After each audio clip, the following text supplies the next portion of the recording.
Sveiki. Labą dieną. Mes vėl susitinkame Pasaulį iš kaimo. Ir šį kartą turbūt kalbėsime apie tai, kas vienaip ar kitaip pasiekia kiekvieną Lietuvos gyventoją, man atrodo. Ir ne tik Lietuvos. Jau. Ir ne tik Lietuvos, bet šiuo atveju turbūt mums aktualu, kad ir Lietuvos. Tai yra tos mūsų rudens, vėlyvojo rudens šventės, lapkričio 1, lapkričio 2, visų šventųjų diena, vėlinės. Vienaip ar kitaip, mums tai gyvenant Kapų gatvėje ypatingai matosi, kada išvakarėse lapkričio 1 ir lapkričio 1 dieną tai kapinės tampa tokia magistralė, absoliučiu, visiškai nebe periferija, o miesto centru turbūt, lankosi daugybė žmonių, o naktimis šviečia daugybė žvakių. Ir būtų turbūt įdomu ir tikslinga pasikalbėti apie tai, ką tai reiškia kiekvienam iš mūsų galbūt ir ką tai reiškia, apskritai daugeliui. Tos dienos, jos yra absoliučiai kitokios. Absoliučiai kitokios, turbūt nuo vaikystės visi atsimename, kad jos tokios truputėlį neįprastos. Ir galbūt čia Kastyti, jeigu leisi man, tai aš parafrazuočiau Beresnevičių, kuris man iš tikrųjų ta mintis ne tik man, jinai tokia sklandanti ore šitų metų yra pastaruoju metu, kur maždaug, kad tai yra pats tikslingiausias mūsų vykimas, nes, kam važiuoti prie jūros, jeigu neplanuoji ją išplaukti. O štai tas 2 dienos metuose, tai yra tikslingiausias važiavimas ten, kur vienaip ar kitaip mes vis tiek išplauksim. Taip, tai aš vakar tikrai tarsi padariau tokį video labai trumpą, iš tikrųjų naktis, ne naktis, tamsus paros metas tiesiog, ir žvakių ta jūra kapuose, ir taip netgi prieš siūsdamas draugam dar taip ir pakomentau, kad pliusas gyvenant gatvėje prie kapų yra tai, kad gali pažvelgti į šviesią ateitį, neišvengiamą ateitį ir, kaip pasakyti, šiandien pabandysim apžvelgti kelis dalykus, kad tai gal nėra tas mūsų pasaulio, mūsų gyvenimo kelionės pabaiga, šitos žemiškos, nebūtinai yra tik tai, išėjimas į nebūtį. Bet iš tikrųjų ir žemiškose dalykuose, man atrodo, visai gražu, iš tikrųjų tas momentas yra, aš nežinau, kiek mes jį akcentuojame savo gyvenimuose, kiek jį akcentuojame apskritai čia, nežinau, spaudoje, populiarioje periodikoje ir panašiai. Bet tas vėlinių tai yra tas, kadagi žmonės visą laiką susitikdavo, susitinka, atrodo, per vestuvės ir per laidotuvės. Jo, toks yra posakis. Dabar jau gal per vestuvės ne taip dažnai. Nors tom laidotuvėm dabar įvairiausių čia niuansų yra. Tačiau į kapus, ant kapų važiuojant, aš nuo Vilniaus važiuoju į kapus, tu nuo Rokiškio važiuoji ant kapų, tai lankant kapines. Į kapus mes Rokiškio važiuojam vieną kartą, ant kapų daug kartų. Tai tas momentas yra, kuomet susitinka giminės, artimieji, iš tikrųjų ir ties kapais susitinka ir to pačiu važiuoja dažniausiai vis tiek įvairiausius miestelius. Mes irgi turime mūsų šeimoje kapų, kurios lankome, tai realiai tą vietą nuvykstame tik tai kartą metuose. Taip. Tai toks turbūt mūsų žvilgsnis ne tik tai į praeitį, bet apskritai žvilgsnis į mūsų pačių gyvenimus. Labai įdomus momentas yra, nes kai lankome kapus, tai lankome viena vertus dalis artimųjų yra tų, kuriuos sutikome, kuriuos prisimename, kuriuos laidojame. Tai irgi toksai prisiminimas tų gyvųjų prisiminimų. Dalis kapų, kurias lankome, yra mūsų protėvių lankymas. Nematyti, negirdėti, net nebūtinai kai kurie net ir nuotraukose nematyti. Ir turime tokių senumo kapų, kur jeigu ten bus, koks nors prosenelis ar dar seniau, nebūtinai jis ten kažkur tai ir nuotraukose net. Ar kokiam vieną kitą, kur ten kažkokio amžiaus ten vieną kartą pasidaręs, nes niekasgi nedarydavo tų nuotraukų, tai be proto daug kaip dabar. Tai iš tikrųjų toks gražus atminties momentas. Atminties ir santykio su savo artimaisiais, su savo giminėmis, su tais visais, kurie vienaip ar kitaip tave liečia, vis tiek per tą DNR, kaip sakant, atkeliauja.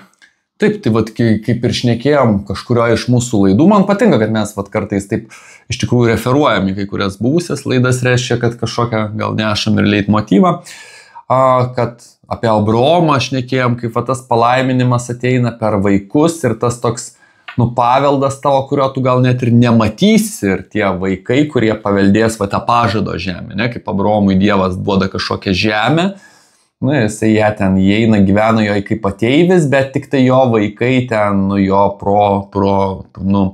palikuonis tą žemę regės kaip savo. Tai tas, kai mes einam prie kapo, iš tikrųjų kažkokio tai prosenelio savo, ypatingai to, kurio galbūt net nematėm, tai mes ir esam jau tas palaiminimas, tas tam, kam buvo pažadėtas tas gyvenimas, reiškia, ir mumyse gyvena tiek ir tie protėviai, kad ir per DNR ar dar kažkokiu labiau subtilesniu būdu, reiškia. Tai toks mes kaip ir apsiverčia tas pasaulis, net kaip kalbėjom, ar laikas gali tekėti šiek tiek atgal, tai ten sudėtinga tokia tema, bet čia toks, atvirkštinis, mes tarsi laikas eina iš praeities į ateitį, o čia mes tarsi bandom kažkaip, kad ir labai simboliškai, bet grįžti į praeitį, pasižiūrėti ją kažkaip. Aišku, turbūt verta pasakyti, kad suprantame, kad čia idealiuoju variantu, idealiame pasaulyje, kuriame, žinai, vaikai laidoja savo senelius, tėvus, o ne atvirkščiai čia. Ne, tai vėlgi visokių dalykų būna, kaip pasakyti. Čia jau, kaip pasakyti, nemalonūs dalykai, jie visą laiką atsitinka. Dėl to jie ir yra nemalonūs, nes jie netokie, kokie, turi būti kaip priimta. Bet kapais niekas nesibaigia. Tikėkime, kad niekas nesibaigia. Tikėkime, kad niekas nesibaigia ir kas toliau? Tai mes kaip galvojom ir tą Beresnevičiaus mintį išsakei labai gražią, kad toks tikslingas ėjimas, jis toks važiavimas į kapus, jisai tikrai į tikslą.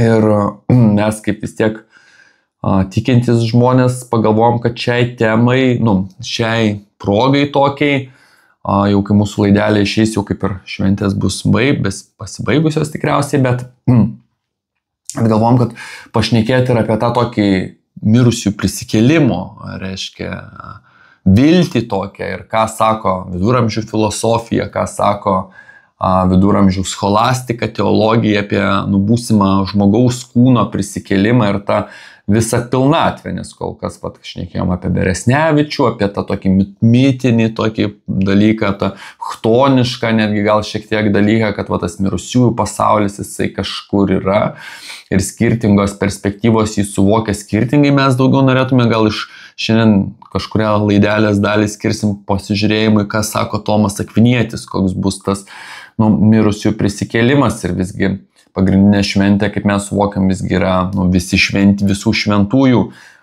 Tas minėjimas reiškia žmonės, kurių sielos jau dabar, sakykime, džiaugiasi tuo betarpišku Dievo regėjimu, bet sielos.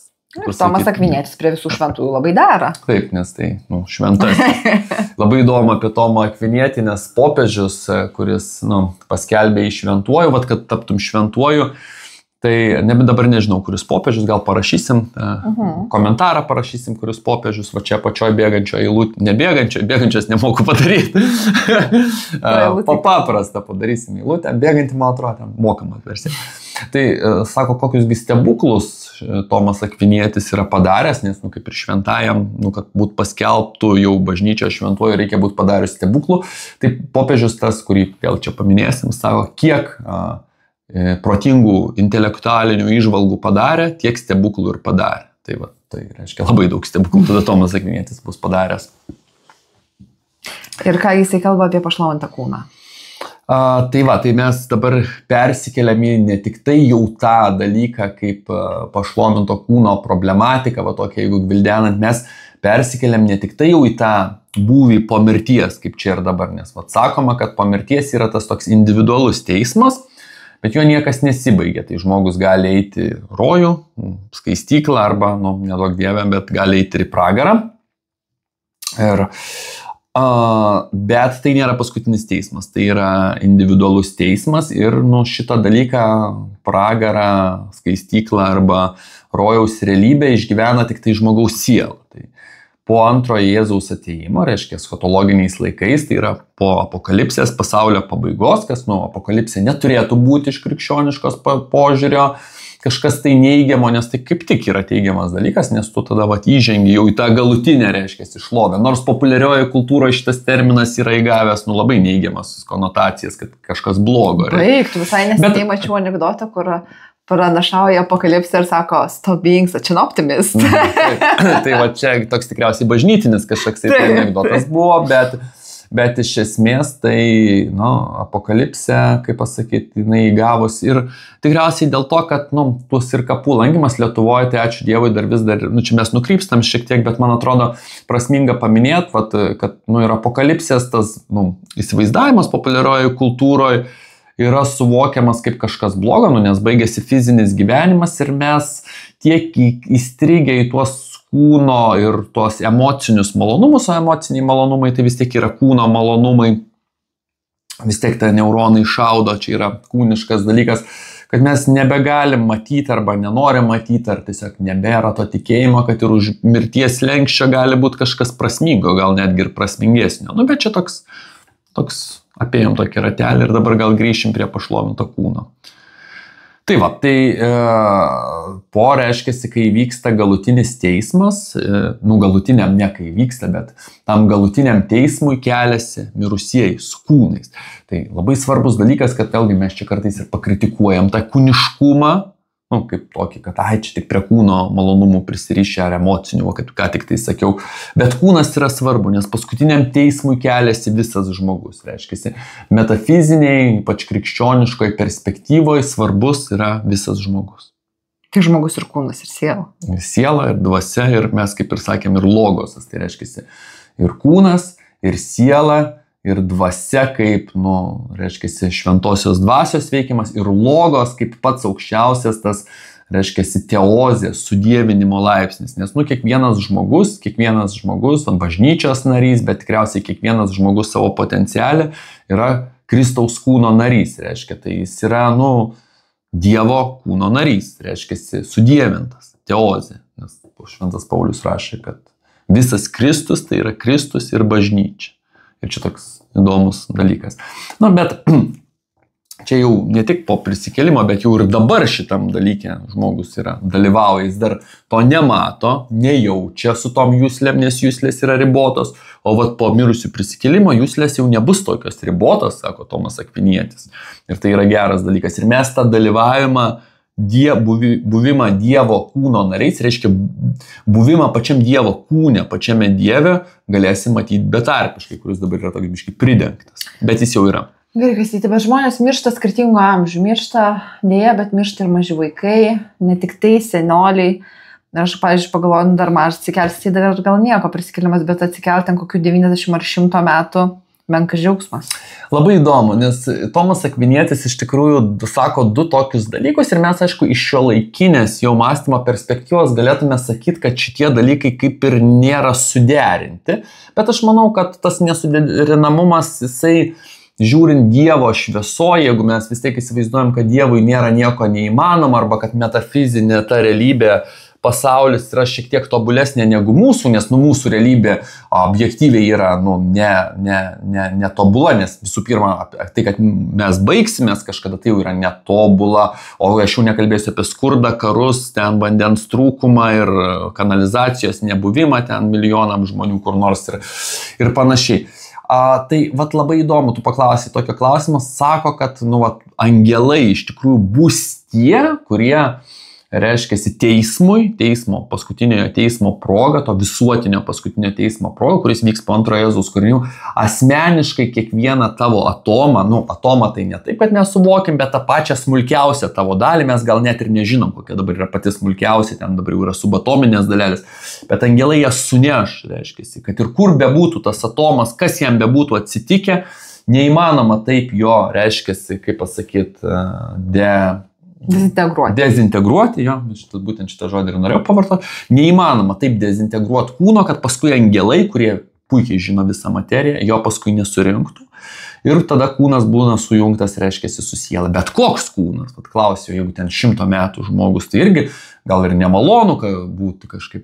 Tai Tomas Akvinietis šitą problemą sprendžia, kad kelias tie autentiški atomai, viskas kokie buvo, bet kadangi pašlovintas kūnas pasižymi visišku tobulumu arba tokiu subtiliu nekintamumu. Paskui galėsim pereiti tas 4 stadijas tokias, kokias turės pašlovintas kūnas. Reiškia, tai žmogus keliasi to vadinamo, kaip pasakyti, kadangi suma teologija, kur vis apie tai rašoma, nėra išversta į lietuvių kalbą, tai aš taip pats tokį kaip ir vertimą darau, tai tokio jauno amžiaus reiškia. O kas dabar yra jaunas amžius? Tai ne taip, kaip mes suprantam, kad vienam jaunas, čia dabar jaunimą jau buvo Europos Sąjungoje padarė iki 35, paskui gal iki 40 darys, paskui iki 50, bet jaunas amžius tai yra labai įdomu. Tai yra, prisimink, čia mes kalbam apie viduramžių filosofiją, tikriausiai nėra tai moksliškai visiškai patvirtinta, bet Tomas Akvinietis savo, kad yra tas toksai kūno kilimas, kai jisai dar auga, bet auga tai nereiškia, kad tik didėja, bet auga, tobulėja, reiškia, ir pasiekia tą savo piką, galim kalbėti analogiškai, kaip sportininkas pasiekia savo piką, ne? Kada jisai ten kelis metus ar ten 2-3 metus būna geriausios įmanomos formos, nes kūnas tada geriausiai, reiškia, reaguoja į šitą dalyką. Tai Tomas Akvinietis čia kalba daugiau ne apie sportą, bet apskritai apie viso kūno tą piką, reiškia, jisai auga, bet staiga savo, kad yra trumpas laiko momentas, mums net nesuvokiamas, kai jisai vietoj augimo pradeda jau senti. Reiškia, jau jisai pradeda tobulėjo ir staiga persivertė į kitą pusę. Tai būtent tas momentas, kiekvienam žmogui tikriausiai tas momentas bus kažkiek skirtingas priklausomai nuo jo DNR, nes kiekvienas žmogus yra autentiškas. Tam kūnas labai svarbu jau šitam gyvenime, bet ir po prisikėlimo kūnas yra labai svarbu, nes kūnas duoda jis tokį autentiškumą, iš tikrųjų, žmogišką autentiškumą. Tai būtent tas trumpas laiko momentas, kai tu esi tobuliausios savo versijos, jisai yra jisai bus ir kelsis. Nepaisant to, ar tu mirėjai jaunas, nedagyvenęs iki to, reiškiasi, amžiaus, ar tu, ta prasme, senas labai mirėjai ir ligotas, reiškiasi, lygos pasitraukia.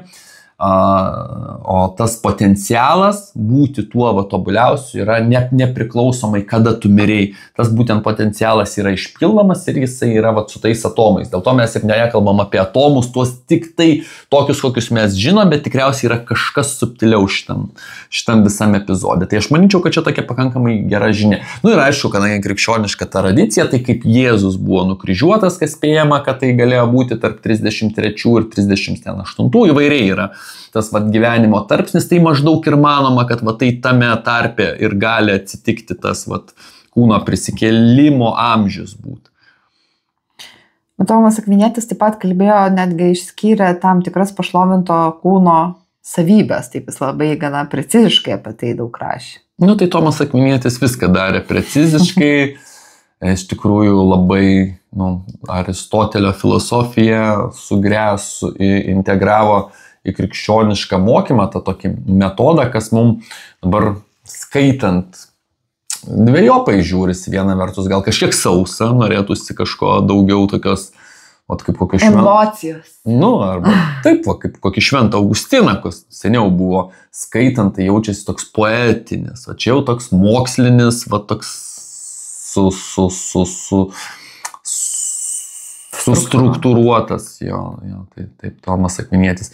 Tai pašlovintas kūnas tarsi turėtų tokius 4 Tomo Akviniečio išskirtų, apie pašlovintą kūną jis rašo labai daug, tai čia mes aptarėm tik tai tam tikrus tokius 4 išskirtus kriterijus, tai latiniškai būtų pirmas kriterijus impossibilitas, bet reiškia, lietuviškai tikriausiai verstume kaip beistriškumas.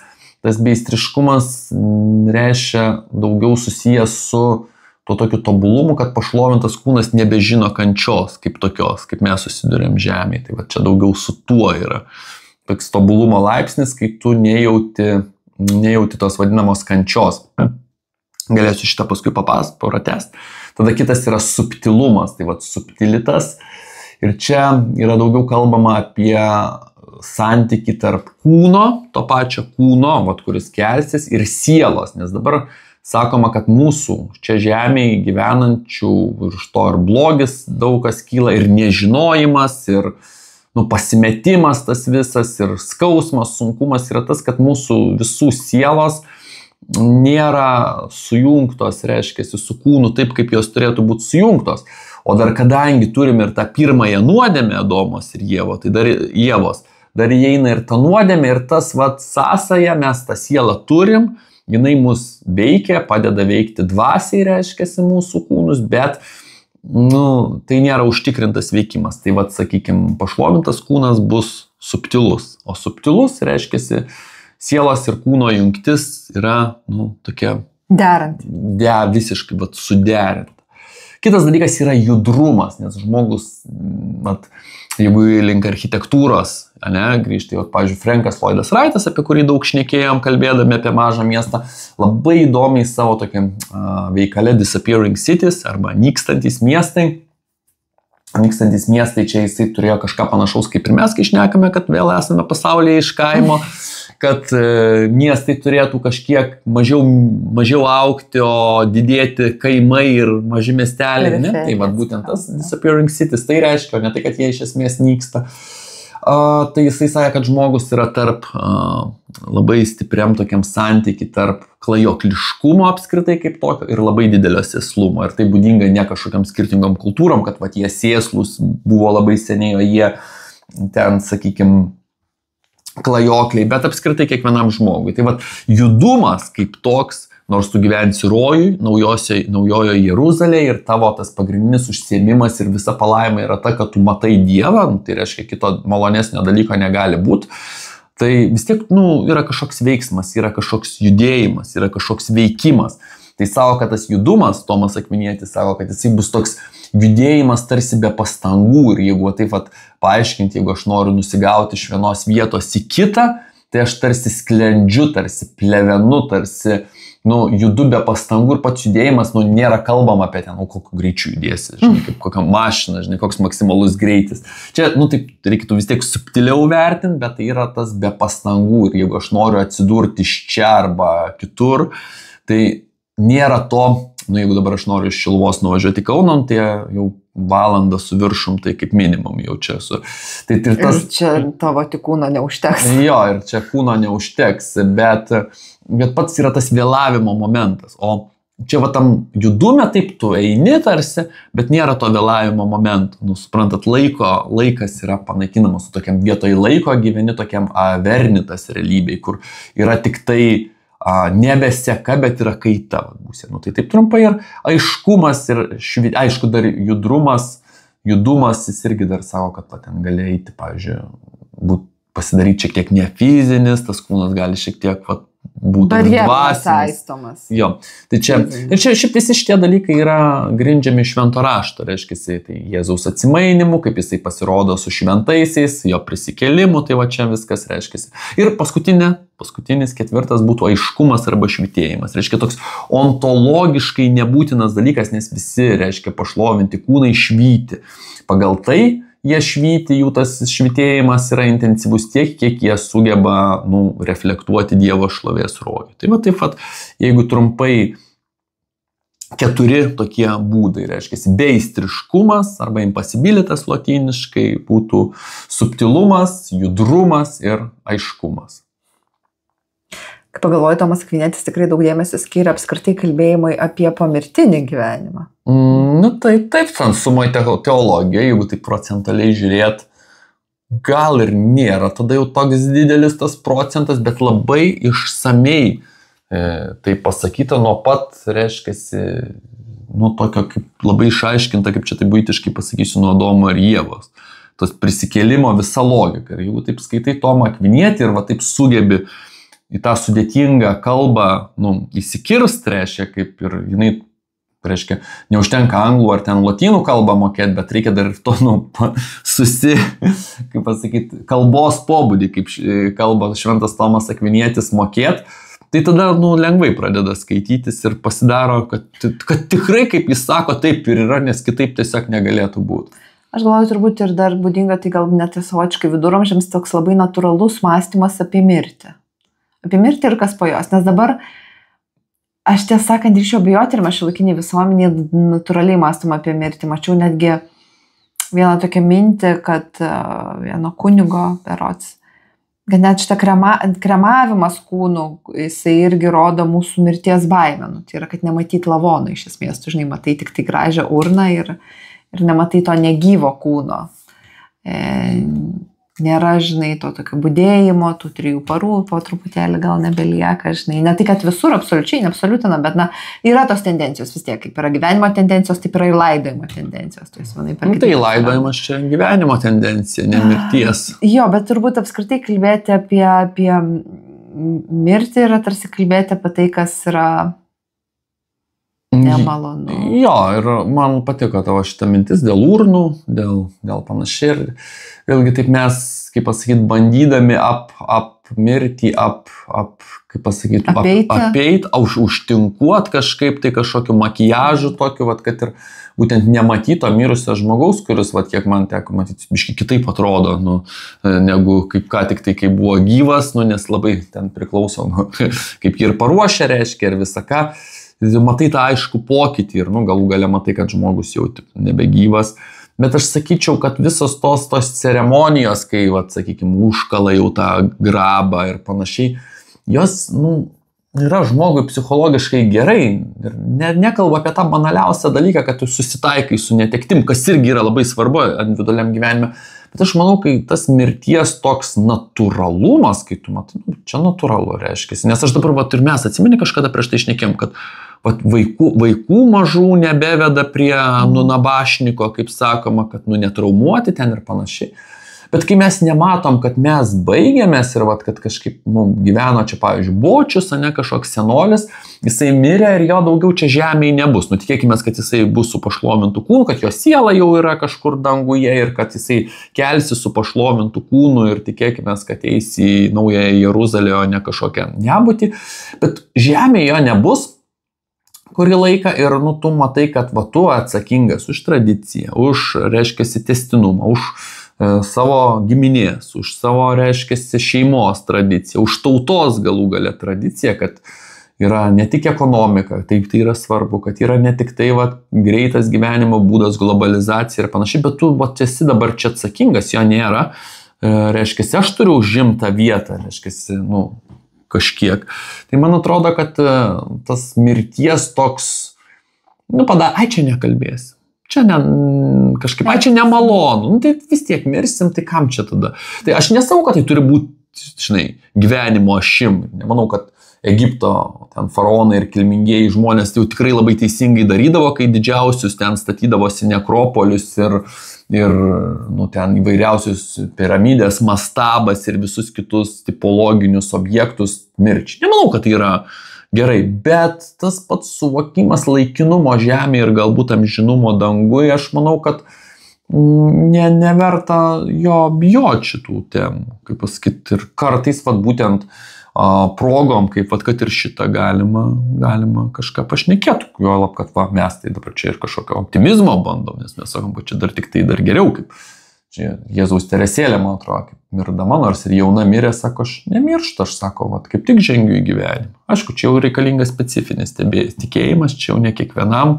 Čia šventiesiam. Jo, čia šventiesiam ir čia, nu, vis tiek žmogus nori gyventi ir normalu ir turim norėti gyventi. Gerai, bet aplinką mes pažįstame per kūną, ne? Per jusles, kurias turime čia kaip ir gyvendami šioje žemėje ir mes suprantame, kur esame ir gyvename. Ir dabar, vat, kaip ir Teresėlė sakė, žengiu į gyvenimą, kaip ir Tomas Akvinietis, gana tai aiškiai labai apibūdino, koksai, nu kaip aiškiai, bet suskirstė, kokius bruožus turės. Tai ten jis daug visko priskirstė. O kaip tas kūnas pažins, kaip jisai integruosis į aplinką, kaip jis ją pažins? Tai vat, kadangi žmogus tikriausiai remiantis Akviniečio logiką, bet ir apskritai tikriausiai negalės nustot būti visiškai procesualus. Reiškia, nes įsivaizduojam, kad, nu, kai kas, vat, yra įvairiausių nuomonių, mes čia, aišku, labiausiai remiamės tikriausiai Švento Tomo Akviniečio mintimis, bet yra tam tikrų dalykų, kad ir ištirpsti amžinybei, va tokiam, nu, bet mes negalim pasakyti, kas ta amžinybė ir vėlgi, kaip Jėzus buvo atsimainęs ant Taboro kalno, tai jisai pasirodo su Eliju, su Moze, tai jie kaip ir turi tuos kūnus, ir kažką veikia, būna, reiškiasi, tai jie ir tada pasirodo, reiškiasi, jie buvo toj vietoj ant Taboro kalno, reiškiasi, jie kažkur yra, reiškiasi, tai amžinybė nėra tokia kažkokia išversta nebūtis, atvirkštinė nebūtis, kaip būties visiška pilnatvė, tikriausiai tą gali jaust, bet sako, kad žmogus vis tiek kažką veiks, tas veikimas. Čia aš taip buitiškai iš tikrųjų pakankamai dabar šnekėsiu, bet kad tu gali išmokti kažką naujo ir kad bus kažkoksai procesas, nes kaip ir, pavyzdžiui, tas judumas, arba tas beaistriškumas, tai beaistriškumas galėtų atrodyti, kad tai aš nieko nebeveikiu, man nieko nebereikia, matau tik Dievą ir viskas, ir su visiškai ramybėj, ramybė taip bus, bet tas judrumas, kodėl tada sako, yra judrumas, kad aš vis tiek judėsiu. Tai sakytume, kad taip jeigu sutraukti ir ne tik Tomą Akvinietį, bet ir daugiau viduramžių, gal scholastiką, dar ir kitus autorius senesnius, Grigalijų, Basilijų, čia jau einam į 4 amžių, dar seniau reiškiasi. Tai įdomus tikriausiai būtų tas dalykas, kad žmogus rojuje pažins dalykus. Ir tas pažinimas su pašlovintų kūnu bus kitoks negu dabar. Nes dabar mes pažįstam, kaip ir sakėjai, juslėmis, bet ką reiškia, kad pažįstam juslėmis? Tai nėra, kad tiesiog juslės yra objektyvus jutimo dalykas, bet aš jaučiu, ne dalyką, reiškia. Aš jaučiu kaip dalykas, fenomenas, daiktas, reiškinys, kaip jis mane veikia. Jeigu tu man dabar trenksi, tai aš galiu pasakyti, kad aš pajausiu tavo ten smūgio jėgos ten, kaip pasakyti, begalinę įtaką ir panašiai, bet tai iš tikrųjų aš nepajusiu, kas ta tavo jėga, kas tavo ranka ir panašiai, bet aš tiesiog pajusiu tai, ką man tai daro. Tai reiškia visiškai, kaip Tomas Akvinietis sako, tai yra pasyvus jutimas.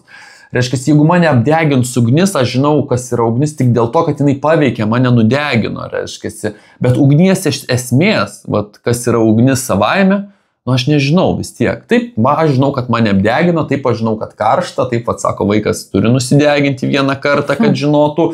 Ir tas yra gerai, bet ugnies esmės, ten mes aišku galim ugnį, vėlgi, ugnies esmės mes nepažįstam. Taip, mes galim ugnį aprašyti moksliškai, ten, kas tai yra, koks dalykas, bet tai mums duos labai mažai mokslinė, tai duos informaciją, bet iš esmės mums duos mažai mums naudingos informacijos. Tai pašlovintam kūne savo, kad yra tas bet tas grynas intelektinis pažinimas iš tikrųjų, kur tu daiktą pažįsti net ne patys savaime, kaip Kantas kalbėjo, kad mūsų intelektas turėtų pažinti daiktus pačius savaime ir jis sakė, kaip tai kartais veikia, netgi šitam pasaulyje. Bet daiktus žmogus tikriausiai mokysis ar kažkokiu būdu pažins, būdamas pašlovintam kūne, reiškia tokius, kokie jie yra savo pačių sumanimi, reiškia tokius, kokie jie yra Dieve. Tai yra labai sudėtingas dalykas. Ir tai Tomas Akvinietis šitą pažinimo pobūdį vadina aktyviu pažinimu. Reiškia, mes aktyviai pažinsim dalykus, daiktus, fenomenus, reiškinius, visą tai, kas bus. Ir, pavyzdžiui, sakytų, tai dabar kaip mes juos pažinsim, tai dangui, kokie daiktai ir panašiai, tai kas Dievas, angelai ir žmonės panašiai, bet ne visai taip, nes yra Apreiškimo Jonui knygoje, kur mano tokia mėgstama ypač pabaiga, nes labai gera pabaiga, nors ir po sunkių kovų tai yra, sakoma, kad būtent Rojui, Naujojoje Jeruzalėje bus net, taip jis bus pagamintas iš tos Dievo šviesos, bet bus sunešti, reiškia, žemės lobiai. Reiškia, tai, kas žemėje buvo vertingiausia, bus dangui. Tai tuos dalykus irgi reikės, aš nežinau, ar tai Avernito, toj tokiam belaikiškume, kuris slenka tik tai kažkaip be vėlavimo, bet yra kažkoks procesualumas, ar mūsų laikė, ar kaip šito, labai sunku pasakyti, bet reiškia, mes turėsim dar pažinti labai daug, kad iš tikrųjų pažinti, nes dabar mes kalbam apie daiktus, mes ir apie pašlovintą kūną, mes visiškai neįsivaizduojam, kaip ten bus, mes šnekam tokiam ar sudėtingesniam, ar paprastesniam, bet mes taikom savokas, tai man asmeniškai yra įdomu, bet tai nieko iš principo tokio iš esmės nepasako, kad aš tikrai sužinočiau, kaip tai yra. Bet iš esmės atrodo, kad materialus pasaulis visgi yra svarbu, nereikėtų jo nurašyti kaip tokio, nereikėtų jo ir aukštinti kaip pačio svarbiausia, bet ir nurašyti kaip tokio visiškai, nežinau, pereinamo. Ne, tai aš manau, kad yra didelis tas, ypač krikščionių, gal katalikų netgi tradicijoje, nes jau gal ten protestantų žiūrėt ar dar kitų tikėjimų, tai labai dažnai, pavyzdžiui, budizme tai yra tas, kad baigtųsi kančia, kuri, anot jų yra, gyvenimas yra kančia, tai, tikslas yra tos visos nirvanos ar tas perinirvanos, tas pats aukščiausias buvis, tai tikslas yra nebūti. Pats aukščiausias, reiškia, tikslas tai yra nebebuvimas, reiškia. Tai krikščionybė čia tarsi būtų atvirkščiai, kad kaip tik tai buvimas. Ir, vėlgi, iš Tomo Akviniečio, reiškia, seka irgi ta mintis, kad sakykime, šventoji dvasia ir Jėzus ir Dievas Tėvas sudaro trejybę, nes Dieve vykstantis tam tikras procesas, jo santykiškumas yra toks gilus, kad būtent per tą santykį savęs suvokime Dievas formuoja asmenis. Reiškia, jeigu aš taip giliai kažką, taip iš esmės, taip visiškai neįmanomai, suvokčiau kažką apie save, tai tas suvokimas, ta prasme, man tai yra neįmanoma, tau tai neįmanoma ir netgi pašlovintam kūne tikriausiai tai bus neįmanoma. Bet jeigu aš kažką taip stipriai savyje apie save savo suvokčiau, tai tas, ką aš suvokčiau, pasidarytų asmuo. Supranti?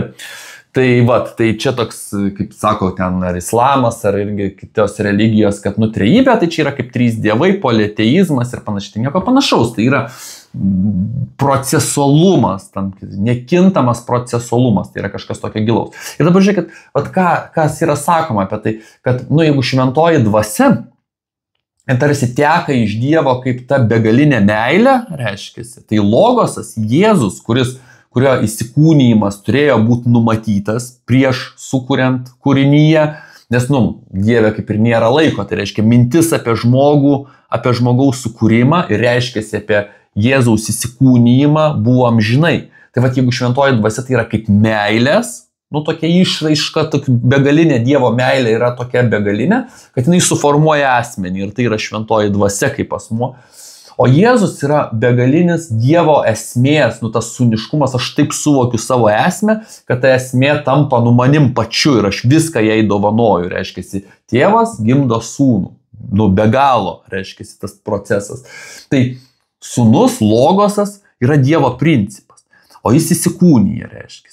Tai įsivaizduok, ir dabar žmogus, kūrinyje, mes būdami kūniški, esam, toks, negražiai gal pasakysiu, taip labai moksliškai kažkaip inžinieriškai skambės, bet mes esam kaip Dievo toks, gal biškai antrinis principas kol kas, sakykime, įsūnystė, kaip vartoja, ne?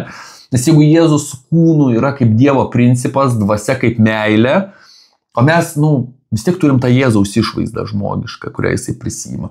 Tai mes jokių būdų negalim nurašyti materialaus pasaulio. Tai materialus pasaulis, jisai yra čia ir dabar, kur mes galim veikti. Ir atsimeni, kaip ir kažkurioje laidelį, kad Adomui atveda Dievas visus tuos kūrinius ir kaip tu juos pavadinsi, taip jie ir vadinsis. Tai būtent materialus pasaulis yra ten, kur mes tvarkomės. Tvarkomės dažniausiai gal ir netaip sėkmingai kartais.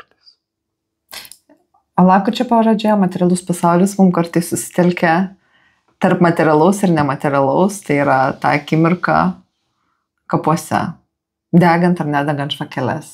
Taip, tai ir tikriausiai ir lietuviškai tai, kaip pasakyti, visai mūsų pasaulėžiūra yra tas, kad čia tikriausiai ir sinkretizmo šiek tokia yra ir visur tas visų šventųjų iškilmės tokiose ir katalikiškose šalyse ir Meksikoje ir dar kažkur yra, turi to tokio sinkretistinio dalyko, bet ir pasaulis iki Jėzaus ateimo buvo vis tiek sukurtas pagal tą patį principą, tai niekas nepasikeičia, reiškia. Tai aš sakyčiau, kad kaip tik tai ir tos vėlinės ir visų šventųjų ir ta mūsų lietuviška tradicija, kapų lankymas irgi byloja tokį gilų, mitologiškai, metafiziškai sąmonę įspaustą dalyką. Mes degam žvakutes, meldžiamės, gal jau daug kas ir nebesimeldžia, nes tokiam biški sekuliarizme vis tiek dabar gyvenam tokiam už tai tų ir problemų gal mums kyla. Bet esmė tame, kad mes vis tiek ar tikintys, ar vaikštantis į bažnyčią, ar visai nevaikštantis, mes tikim, žinom, kad, sakykime, tai nėra tik atmintis, bet kad mes čia žemėje biški galim paveikti ir tą dangų, reiškia. Ką darau čia žemėje, vis tiek veikia dangaus kažkokius procesus, va ten. Neseniai skaičiau, kaip ten tėvas Pijus, va tas, kur aiškiaregystės dovanas turėjo, tai jam ten pasirodydavo vis ten žmonės kažkokie gyvenę ir panašiai sakydavo, kad labai prašo, kad melstųsi už sielas, kurios kaip tik yra skaistykloje dėl vienokių ar kitokių priežasčių, ne iš karto ten į tą rojų patenka, bet yra skaistykloje ir laukia paskutinio teismo. Tai jis nori greičiau iš ten išeiti, reiškia. Nebūtinai skaistykla reiškia, kad kažkas yra labai blogo, bet skaistyklos tas nuskaistinimas yra ne kažkokia tai labai didelis kentėjimas, bet kad tu dar negali įeiti, pats ir buvimas skaistykloje yra tas tikriausiai, kad tu dar negali įeiti į rojų, siela tavo, čia ne kūnas, kūnas paskui jau čia pašt. Tai mes čia žemėje galim veikti ir procesus danguje aktyviai, tai niekada nereikia nuvertinti, reiškia. O mes turbūt galime savo pasaulį iš kaimo pasijusti, kad porą dienų tampame pasaulio centru. Taip, tai čia galima ir įvairiai, aišku, vėlgi žiūrėti, kad kartais ir biški gaila, kad jie mažesni miesteliai, kaimeliai tik atsigauna per tas. Bet yra kaip yra, reiškia, ir tokiai svarbiam dalykui, reiškia, tokiam netgi metafiziniam centrui. Aišku, ir Vilniuje žmonės lanko kapus, čia negalima sakyti, irgi ir Kaune ir panašiai. Bet maži miesteliai. Bet ženkliai nesijaučia turbūt kaip maža miestelėje, kada jie prabunda. Per svarbiausius dalykus dydis nebesvarbu. Taip. Ir mes siūlome apie tai pamastyti ir laukime, dar patinka, paspauskite patinka prenumeruoti. Ir gal su draugais kokiais pasidalinti. Čia tokia tema buvo, nežinau, sunkesnė, nesunkesnė, bet tokia pasaulyje iš kaimo. Pasidalinkite su draugais, paspauskite patinka, prenumeruokite, jeigu norite diskutuoti, kviečiame į diskusijas komentaruose. Aišku, netaip sunku ir mus pačius susirasti. Ir iki pasimatymo kitoje pasaulyje iš kaimo laidoje. Sudie.